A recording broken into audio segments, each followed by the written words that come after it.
नमस्कार दोस्तों, स्वागत है आपका आपके अपने चैनल महाविद्या एकेडमी में। हम यूपी ट्रिपल एससी पेट के लिए जीएस के क्वेश्चंस की सीरीज कर रहे हैं। ये हम घटना चक्र की बुक से कर रहे हैं। इस बुक में आपको यूपी ट्रिपल एससी के सारे प्रीवियस ईयर क्वेश्चंस और आने वाली परीक्षाओं के लिए जो मोस्ट प्रोबेबल क्वेश्चंस हैं उनकी सीरीज मिल जाएगी। ठीक है, तो ये वही क्वेश्चंस हैं। इस सीरीज को कंप्लीट करने के बाद आप इसका 1 से 2 बार रिवीजन कर लेंगे तो आप जीएस के ऑलमोस्ट 95% क्वेश्चंस को सही करेंगे। हम अब तक इस सीरीज में प्राचीन भारत और मध्यकालीन भारत को खत्म कर चुके हैं। हमने अब आधुनिक भारत का इतिहास स्टार्ट किया है, जिसका एक वीडियो कल आ चुका है। ये उसका नेक्स्ट पार्ट है। ठीक है, तो क्वेश्चंस पे आते हैं। क्वेश्चन नंबर आपका फर्स्ट है आज के वीडियो का। बम्बई जो अब बॉम्बे, अब छत्रपति शिवाजी महाराज टर्मिनस से थाने तक भारत में पहली ट्रेन किस वर्ष चली थी? आपसे क्वेश्चन पूछ रहा है कि बम्बई से थाने तक भारत में पहली यात्री ट्रेन किस वर्ष चली थी? 1935 में, 1825 में, 1853 में या 1840 में? बहुत ही कॉमन क्वेश्चन है, आपको कहीं भी वन लाइनर के फैक्ट्स में मिल जाता होगा क्या कि जो भारत की पहली ट्रेन है बम्बई से लेकर थाने तक, ये 1853 में चली थी। और ये किसके शासनकाल में चली थी? देखिए आपको इसमें दिया है क्या, भारत में रेल निर्माण की दिशा में प्रथम प्रयास ब्रिटिश गवर्नर लॉर्ड डलहौजी द्वारा किया गया। प्रथम यात्री ट्रेन 1853 ईस्वी में बम्बई से थाने के बीच चलाई गई थी। देखिए इससे आपके दो जो इम्पोर्टेंट क्वेश्चन बनते हैं वो ये बनते हैं कि जो भारत की जो पहली यात्री ट्रेन बम्बई से थाने चलाई गई किसके शासनकाल में चलाई गई थी? तो किसके शासनकाल में चलाई गई थी? लॉर्ड डलहौजी के टाइम पे। ठीक है, उस टाइम गवर्नर कौन था आपका? लॉर्ड डलहौजी गवर्नर था। ठीक, और क्या कब चलाई गई थी? 1853 में। और कहां से कहां तक? बम्बई से थाने तक चलाई गई थी। और ये याद रखिएगा कि ये यात्री ट्रेन थी, प्रथम यात्री ट्रेन। ठीक है, नेक्स्ट क्वेश्चन देखिए, बंगाल के प्रथम गवर्नर जनरल कौन थे? ये भी बहुत ही कॉमन क्वेश्चन है। ये क्वेश्चन आपने हिस्ट्री और पॉलिटी के स्टार्टिंग में दोनों में ही पढ़ा होगा। ठीक है, तो कौन था बंगाल का प्रथम गवर्नर जनरल? कौन था? Lord Ripon, Lord Lytton, Lord Warren Hastings या लॉर्ड क्लाइव? तो इसका जो ऑप्शन सी है, लॉर्ड वॉरेन हेस्टिंग्स, ये कौन थे? ये बंगाल के प्रथम गवर्नर जनरल थे। ठीक है, नेक्स्ट देखिए, लॉर्ड वॉरेन हेस्टिंग्स बंगाल के प्रथम गवर्नर जनरल थे। इनके शासनकाल में ब्रिटिश संसद द्वारा रेगुलेटिंग एक्ट 1773 तथा पिट्स इंडिया एक्ट 1783 पारित किया गया था। देखिए आपसे ये भी क्वेश्चन बन सकता है क्या कि रेगुलेटिंग एक्ट और पिट्स इंडिया एक्ट किस गवर्नर जनरल के शासनकाल में पारित किए गए थे? ठीक है, पास हुए थे। तो ये किसके शासनकाल में हुए थे? बंगाल के प्रथम गवर्नर जनरल वॉरेन हेस्टिंग्स के काल में। ठीक है, नेक्स्ट क्वेश्चन पे आते हैं। भारत के governor general Lord William Bentinck ने सती प्रथा को समाप्त करने हेतु वर्ष में कानून पारित किया था। आपसे पूछा है कि किस वर्ष में विलियम बेंटिक ने सती प्रथा को खत्म करने के लिए कानून पारित किया था? ऑप्शन है आपके 1819, 1825, 1829 या 1832। तो विलियम बेंटिक ने सती प्रथा को खत्म करने के लिए जो कानून पारित किया था वो 1829 में पारित किया था। ठीक है, देखिए भारत के गवर्नर जनरल, यहाँ पर जनरल होगा। ठीक है, इसको जनरल पढ़िएगा। Governor general Lord William Bentinck ने सती प्रथा को समाप्त करने के लिए वर्ष 1829 में एक कानून पारित किया था। ठीक है, चलिए नेक्स्ट देखते हैं। देखिए निम्नलिखित में से कौन सा दूसरा प्रांत था जिसने सहायक संधि को स्वीकार किया था? देखिए आपसे क्वेश्चन क्या पूछा है, दूसरा प्रांत कौन था जिसने सहायक संधि को स्वीकार किया? अगर आपसे ये दूसरा पूछ रहा है तो कोई एक प्रांत इससे पहले भी होगा जिसने सहायक संधि को स्वीकार कर लिया था, जिसने सबसे पहले सहायक संधि को स्वीकार किया होगा। तो आपका वो राज्य कौन सा था? हैदराबाद। ठीक है, हैदराबाद आपका पहला राज्य था या पहला प्रांत था जिसने सहायक संधि को स्वीकार कर लिया था। ठीक है, देखिए भारतीय राज्यों को अंग्रेजी राजनीतिक परिधि में लाने के लिए लॉर्ड वेलेस्ली ने सहायक संधि प्रणाली का प्रयोग किया। ठीक है, सहायक संधि प्रणाली का प्रयोग किया। देखिए सहायक संधि को स्वीकार करने वाला पहला राज्य हैदराबाद बना, व दूसरा मैसूर, तंजौर, अवध, पेशवा, बरार के भोसले, सिंधिया, जोधपुर, जयपुर, मचदेरी, बूंदी तथा भरतपुर। देखिए आपको इसमें फैक्ट्स याद कर, देखिए आपको आप सब कुछ नहीं याद रख सकते हैं, लेकिन आप कुछ इंपॉर्टेंट चीजें याद करके एलिमिनेशन से क्वेश्चन को सही जरूर कर सकते हैं। देखिए एक किताब जो आपकी जीके या जीएस की है 4 से 500 पेजेस की, उसमें हजारों में फैक्ट्स होते हैं, आप हजारों फैक्ट्स नहीं याद कर सकते, लेकिन आप उसमें से इंपॉर्टेंट चीजें आइडेंटिफाई करके और उन चीजों को लर्न करके आप क्वेश्चन को एलिमिनेशन से सही कर सकते हैं। ठीक है, तो आपका पहला राज्य कौन सा था जिसने सहायक संधि स्वीकार की? हैदराबाद। एक चीज आपको ये याद रखनी है, आपसे पूछा जा सकता है कि कब, तो 1798 से 1800 में। दूसरा राज्य कौन था? दूसरा राज्य था आपका मैसूर, जिसने 1799 में ये संधि स्वीकार कर ली थी। इसके बाद आपका नेक्स्ट क्वेश्चन है, सिविल सेवा किसके शासनकाल में प्रारंभ की गई थी? ठीक है, आपकी जो सिविल सर्विसेज के एग्जाम होते हैं, आपसे पूछा है ये किस गवर्नर जनरल या किस लॉर्ड के शासनकाल में पहली बार हुआ था? तो ये आप ऑप्शन है Lord Canning, Lord Curzon, Lord Cornwallis या लॉर्ड डलहौजी। किसके शासनकाल में हुआ था? लॉर्ड कॉर्नवालिस के शासनकाल में। ठीक है, जो आपकी सिविल सेवा की परीक्षाएं हैं, ये सबसे पहले लॉर्ड कॉर्नवालिस के शासनकाल में स्टार्ट की गई थी। ठीक है, देखिए भारत में सिविल सेवा लॉर्ड कॉर्नवालिस के शासनकाल में प्रारंभ की गई थी। लॉर्ड कॉर्नवालिस को भारत में सिविल सेवा का जनक कहा जाता है। उसने कॉर्नवालिस संहिता प्रस्तुत किया जो कि शक्तियों के पृथक्करण पर आधारित थी। इसने कर तथा न्याय प्रशासन को पृथक कर दिया। कॉर्नवालिस ने पुलिस, कर तथा व्यापार क्षेत्र में अनेक सुधार किए। प्रशासन में कार्यकुशलता के लिए उसने अधिकारियों के घूस, उपहार तथा निजी व्यवहार पर पूर्णतः प्रतिबंध लगा दिया। देखिए भारत में सिविल से जो इम्पोर्टेंट क्वेश्चंस इसमें बनते हैं वो क्या? भारत में सिविल सेवा का जनक किसको कहते हैं? तो कहते हैं लॉर्ड कॉर्नवालिस को। ठीक है, उसने क्या प्रस्तुत की थी? कॉर्नवालिस संहिता प्रस्तुत की थी। ये किस पर आधारित थी? आपसे ये भी क्वेश्चन पूछ लिया जाता है क्या कि जो कॉर्नवालिस संहिता थी ये किस पर आधारित थी? ये शक्तियों के पृथक्करण पर आधारित थी। ठीक है, जो लॉर्ड कॉर्नवालिस ने जो कॉर्नवालिस संहिता प्रस्तुत की थी ये किस पर आधारित थी?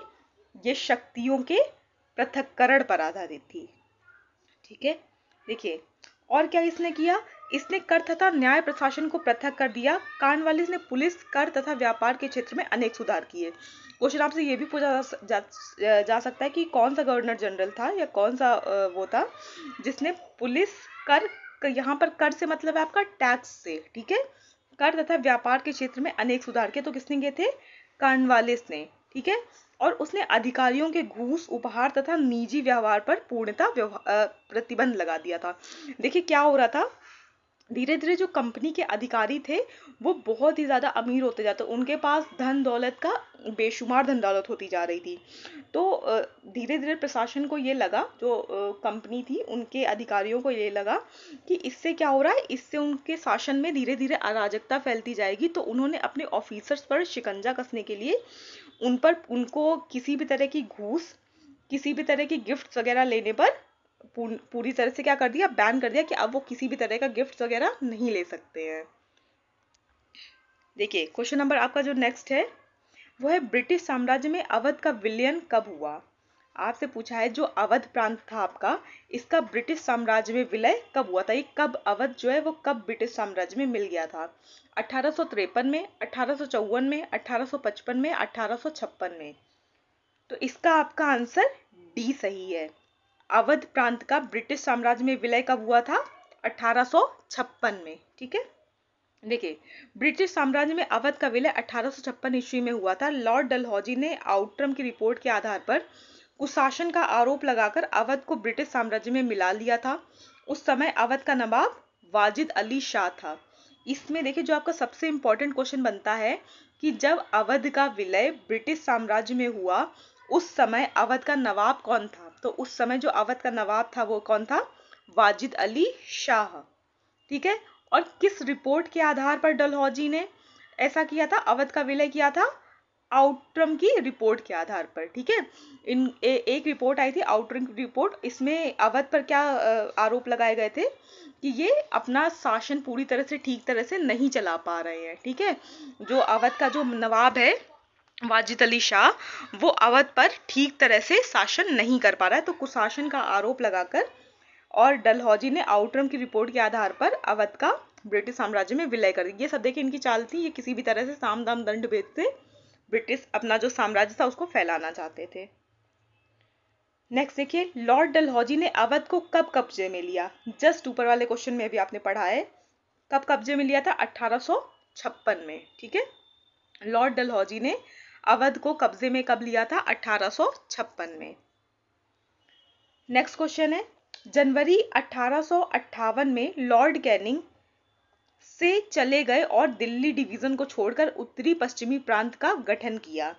आपसे पूछा है 1858 में लॉर्ड कैनिंग कहां से दिल्ली चले गए, डिवीजन को छोड़कर उत्तरी पश्चिमी प्रांत का मतलब चले गए और दिल्ली डिवीजन को छोड़कर उत्तरी पश्चिमी प्रांत का गठन किया, ठीक है। तो कहां से चले गए थे, कहां चले गए थे? अहमदाबाद, इलाहाबाद, भुवनेश्वर या त्रावणकोर? तो ये कहां चले गए थे? इलाहाबाद चले गए थे, ठीक है। दिल्ली डिवीजन को छोड़कर कहां चले गए थे? इलाहाबाद चले गए थे। कौन? लॉर्ड कैनिंग 1858 में। देखिए जनवरी 1858 में लॉर्ड कैनिंग इलाहाबाद चले गए और दिल्ली डिवीजन को छोड़कर उत्तरी पश्चिमी प्रांत का गठन किया। 1857 के विद्रोह के समय लॉर्ड कैनिंग ही भारत का गवर्नर जनरल था। देखिए एक मोस्ट इंपॉर्टेंट क्वेश्चन इससे बनता है क्या कि जो 1857 की क्रांति हुई थी, जिसको प्रथम स्वतंत्रता संघर्ष कहते हैं, उस विद्रोह के समय भारत का गवर्नर जनरल कौन था? तो उस समय भारत का गवर्नर जनरल लॉर्ड कैनिंग था, ठीक है। और जनवरी 1898 में जो लॉर्ड कैनिंग था ये इलाहाबाद से दिल्ली चला गया था, ठीक है। अब इलाहाबाद का नया नाम क्या है? इलाहाबाद का नया नाम है प्रयागराज। चलिए नेक्स्ट क्वेश्चन है आपका, भारत में किस गवर्नर जनरल को स्थानीय स्वशासन का पिता कहा जाता है? इंपॉर्टेंट क्वेश्चन है और कई बार पूछा गया क्वेश्चन है, ठीक है। भारत में स्थानीय स्वशासन का पिता किसको कहते हैं? Lord Wellesley, Lord Canning, Lord William Bentinck या लॉर्ड रिपन? तो जो लॉर्ड रिपन है इसको क्या कहते हैं? स्थानीय स्वशासन का पिता। स्थानीय स्वशासन से मतलब आपका पंचायती राज व्यवस्थाओं से है, ठीक है। देखिए लॉर्ड रिपन के कार्यकाल में प्रस्तुत स्थानीय स्वशासन प्रस्ताव से भारत में आधुनिक स्थानीय स्वशासन का प्रारंभ माना जाता है।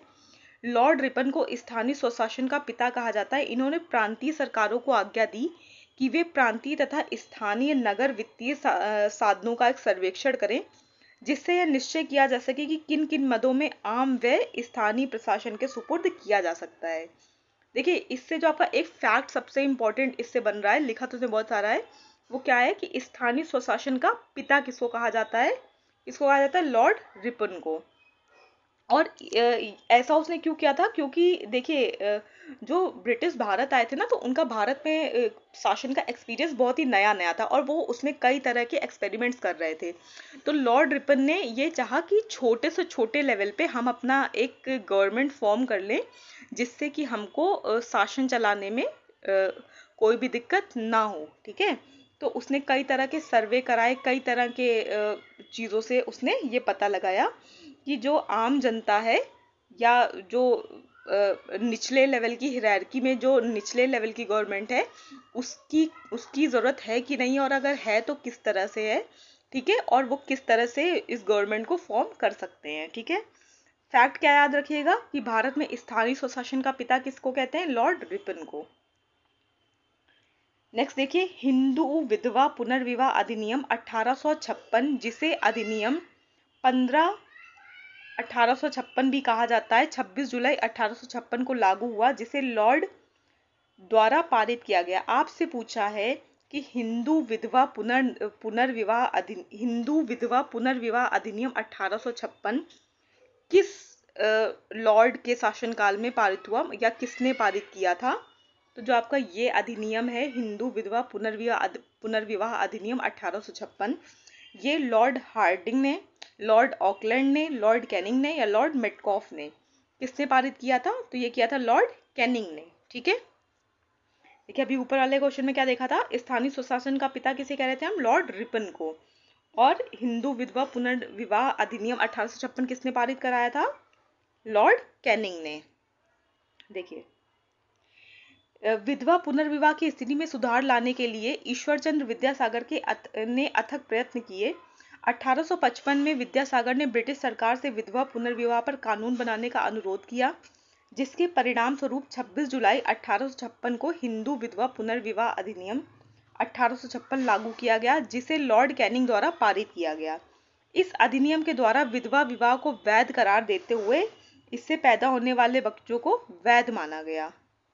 ठीक है, देखिए, पहले क्या था कि अगर मान लीजिए कोई स्त्री विधवा हो जाती थी, उसके बाद अगर वो दूसरी शादी कर लेती तो उससे जो संतान उत्पन्न होती थी, उनको वैध संतानों का दर्जा नहीं मिलता था। ठीक है, लेकिन इस अधिनियम के बाद क्या हुआ कि इस तरह के विवाह से, विधवा विवाह को वैध करार देने के बाद इस विवाह से उत्पन्न हुई संतान को क्या हो गया, वैध माना जाने लगा। ठीक है, और आपसे क्या पूछा है, देखिए, भारत में जिसने विधवा पुनर्विवाह के लिए बहुत ज्यादा प्रयास किए, उनका नाम क्या था, ईश्वरचंद्र विद्यासागर। ठीक है, और जिसने ये पारित किया वो कौन था, लॉर्ड कैनिंग। इसकी डेट याद रखिएगा, जो आपका विधवा पुनर्विवाह एक्ट है, इसकी डेट है 26 जुलाई 1856। नेक्स्ट देखिए, बंगाल का विभाजन 1905 सॉरी ब्रिटिश वायसराय द्वारा किया गया था। ये तो शायद बच्चे बच्चे को पता होगा कि लॉर्ड कर्जन ने, ठीक है, जो कर्जन था उसने बंगाल का विभाजन किया था। कब किया था, 1905 में। बंगाल विभाजन कब हुआ था, 1905 में। और ये किसने कराया था, लॉर्ड कर्जन ने कराया था। देखिए, बंगाल का विभाजन 1905 ब्रिटिश वायसराय लॉर्ड कर्जन द्वारा भारतीय राष्ट्रवाद पर किया गया एक प्रच्छन्न प्रहार था।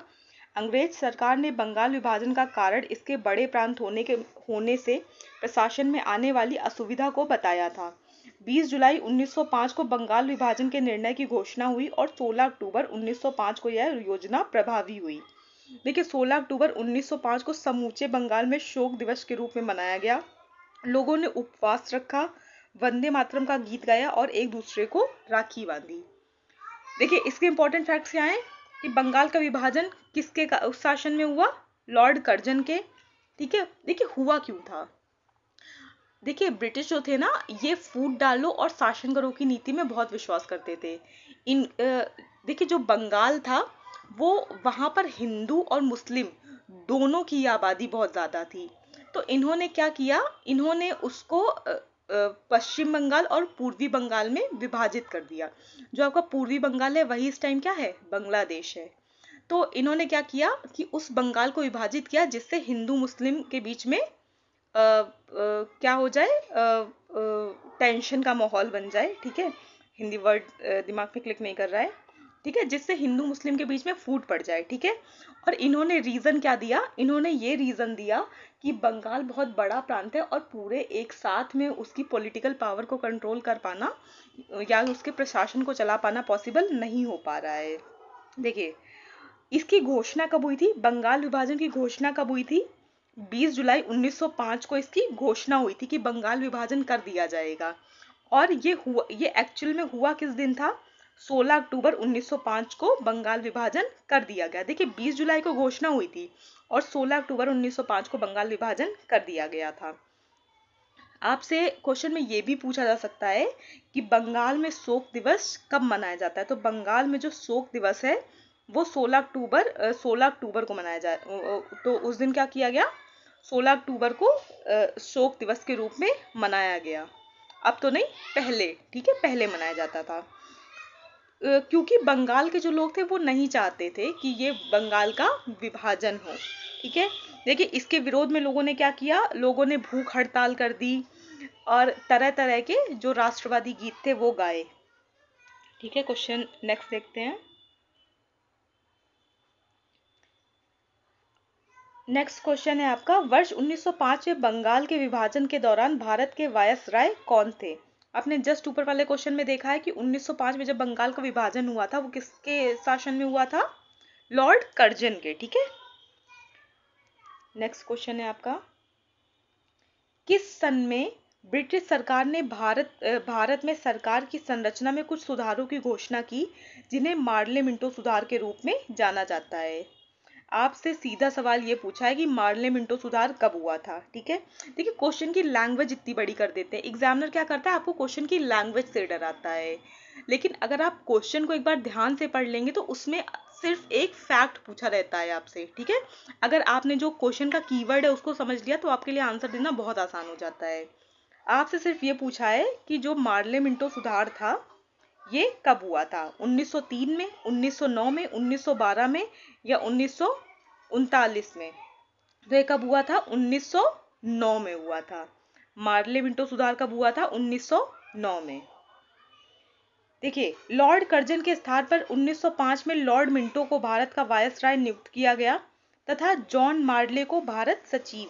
ब्रिटिश सरकार द्वारा पारित संवैधानिक सुधार जिन्हें औपचारिक रूप से भारत परिषद अधिनियम 1909 कहा गया, सामान्यतया मार्ले मिंटो सुधार के नाम से जाना जाता है, ठीक है। मार्ले और मिंटो का देखिए क्या है, जो मिंटो था वो भारत का वायसराय था और जो मार्ले है वो भारत सचिव था, ठीक है। इसलिए इनको मार्ले मिंटो सुधार कहा जाता है। और मार्ले मिंटो सुधार कब हुए थे, 1909 में हुए थे। इसमें आपका मार्ले कौन था, मार्ले भारत सचिव था और मिंटो कौन था, मिंटो भारत का वायसराय था, ठीक है। और आपसे ये भी पूछा सकता है कि लॉर्ड मिंटो को किसके स्थान पर भारत का वायसराय बनाया गया था, तो लॉर्ड कर्जन के स्थान पर लॉर्ड मिंटो को भारत का वायसराय बनाया गया था, ठीक। और ये मार्ले मिंटो सुधार आपके कब हुए थे, भारत परिषद अधिनियम द्वारा 1909 में हुए थे। देखिए जॉन मार्ले द्वारा तैयार किया गया मार्ले मिंटो सुधार निम्नलिखित में से किस वर्ष में अधिनियम पारित किया गया। सेम क्वेश्चन आपका रिपीट कर दिया गया है कि आपका जो मार्ले मिंटो सुधार है वो कब हुआ, आप अभी जस्ट ऊपर देख कर आए हैं क्या, 1909 में। जो आपका मार्ले मिंटो सुधार है कब हुआ, 1909 में हुआ और किसके द्वारा, जॉन मार्ले द्वारा। नेक्स्ट क्वेश्चन देखिए, किसने बंगाल में स्थायी उपनिवेश की शुरुआत की। आपसे पूछा है जो बंगाल में स्थायी उपनिवेशों की शुरुआत हुई वो किसने की थी, लॉर्ड कर्जन ने, विलियम बेंटिक ने, लॉर्ड डलहौजी ने या लॉर्ड कॉर्नवालिस ने। तो आपके जो स्थायी उपनिवेश थे बंगाल में, इसकी स्थापना की थी लॉर्ड कॉर्नवालिस ने, ठीक है। तो देखिए बंगाल में जो स्थायी उपनिवेश की शुरुआत है वो किसने की थी, लॉर्ड कॉर्नवालिस ने, ठीक है। देखिए स्थायी उपनिवेश या स्थायी बंदोबस्त को लॉर्ड कॉर्नवालिस ने प्रारंभ किया था। यह भूकर व्यवस्था 1793 ईस्वी में स्थायी कर दी गई थी। इस व्यवस्था में जमीन का मालिकाना हक जमींदारों को प्रदान कर दिया जाता था। देखिए भूमि सुधार से संबंधित आपकी 3 चीजें आई थी, क्या, स्थायी बंदोबस्त, एक महालवाड़ी सिस्टम और एक रैयतवाड़ी सिस्टम, ठीक है। तो जो आपका ये स्थायी उपनिवेश या स्थायी बंदोबस्त था ये किसने किया था, कॉर्नवालिस ने। महालवाड़ी सिस्टम आपका मुनरो ने किया था, सॉरी महालवाड़ी सिस्टम है आपका, उसका जो है वो मैकेंजी ने किया है और रैयतवाड़ी का हेक्टर मुनरो ने किया है, ठीक है। ये आगे आपके क्वेश्चंस में आएगा। तो आपका इससे क्या इंपॉर्टेंट पॉइंट है कि स्थायी ये जो उपनिवेश था या जो स्थायी बंदोबस्त था इसका प्रारंभ किसने किया था, लॉर्ड कॉर्नवालिस ने किया था। और ये क्या थी, ये भू कर व्यवस्था थी, ठीक है। ये लैंड टैक्सेशन का सिस्टम था जो 1793 ईस्वी में स्थायी कर दी गई थी। देखिए पहले इसको टेम्परेरी बेसिस पे लागू किया गया था, फिर 1793 में इसको स्थायी परमानेंट कर दिया गया था। इस व्यवस्था में देखिए इस व्यवस्था में क्या होता था, जो जमीन का मालिकाना हक था वो किनके पास होता था, जमींदारों के पास होता था। जो जमीन का असली मालिक होता था वो जमींदार होते थे, ठीक है। देखिए नेक्स्ट क्वेश्चन है, निम्नलिखित में से कौन सी प्रणाली भारत में ब्रिटिश शासन के दौरान भूमि राजस्व प्रणाली से संबंधित नहीं थी। देखिए जमींदारी स्थायी बंदोबस्त, महालवाड़ी, दस्तक और रैयतवाड़ी। देखिए अभी आपको जस्ट बताया था क्या कि कौन कौन सी 3 आपके सिस्टम थे, स्थायी बंदोबस्त, महालवाड़ी और रैयतवाड़ी। तो देखिए ऑप्शन देखिए ए बी सी डी, इसमें आपका कौन सा ऑप्शन इनमें से 3 है और एक नहीं है। जो एक नहीं है वो कौन सी है, आपकी दस्तक। जो आपकी दस्तक है ये भूमि राजस्व से संबंधित नहीं है। बाकी 3 स्थायी बंदोबस्त, महालवाड़ी और रैयतवाड़ी आपकी भूमि राजस्व प्रणाली से संबंधित चीजें हैं, ठीक है। देखिए भारत में ब्रिटिश शासन के दौरान भूमि राजस्व की मुख्यतः 3 प्रणालियां प्रचलित थी, ठीक है। जो भारत में ब्रिटिश शासन था उसने भूमि सुधार के लिए 3 जो प्रणालियां हैं, 3 सिस्टम से उनको इंट्रोड्यूस किया भारत में। कौन कौन सी? स्थायी बंदोबस्त या जमींदारी प्रथा, ठीक है, स्थायी भूमि बंदोबस्त को ही जमींदारी प्रथा कहते हैं। जो आपकी दूसरी थी वो थी आपकी रैयतवाड़ी व्यवस्था, और तीसरी है आपकी महालवाड़ी व्यवस्था। देखिए आपने ऊपर अभी देखा है, ठीक है। देखिए जो आपका स्थायी बंदोबस्त है, इसका जो आपका स्थायी बंदोबस्त है या जमींदारी प्रथा है, ये लॉर्ड कॉर्नवालिस के द्वारा हुई थी, ठीक है। जो आपकी रैयतवाड़ी व्यवस्था है ये हेक्टर मुनरो के द्वारा हुई थी, और ठीक है, और जो आपकी महालवाड़ी है ये हॉल्ट मैकेंजी ने करवाई थी, ठीक। ये 3 नाम याद रखिएगा, बहुत इंपॉर्टेंट है, आपसे मैचिंग में या सेपरेट क्वेश्चंस भी पूछे जा सकते हैं। अब देखिए जो इसमें आपका ऑप्शन सी दिया था दस्तक, दस्तक है क्या? क्योंकि क्वेश्चन तो आपसे ये भी पूछा जा सकता है ना। देखिए दस्तक भू राजस्व की प्रणाली ना होकर बंगाल में ईस्ट इंडिया कंपनी द्वारा जारी एक परिपत्र था जो कंपनी के अभिकर्ताओं को दिया जाता था ताकि वे प्रांत के अंदर बिना चुंगी दिए व्यापार कर सके।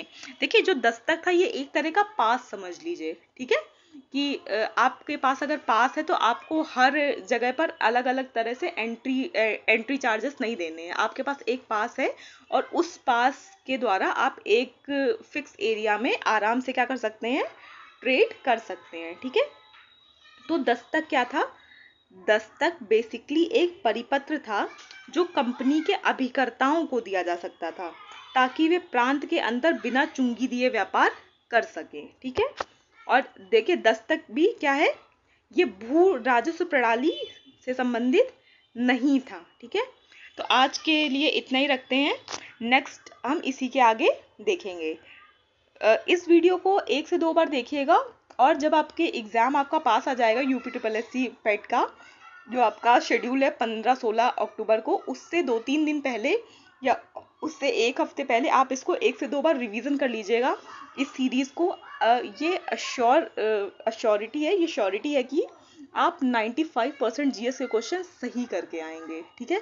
और UPSSC पेट में जीएस का पोर्शन बहुत बड़ा है, ठीक है। तो वीडियो देखने के लिए thank you so much. Like share और सब्सक्राइब करना ना भूलें।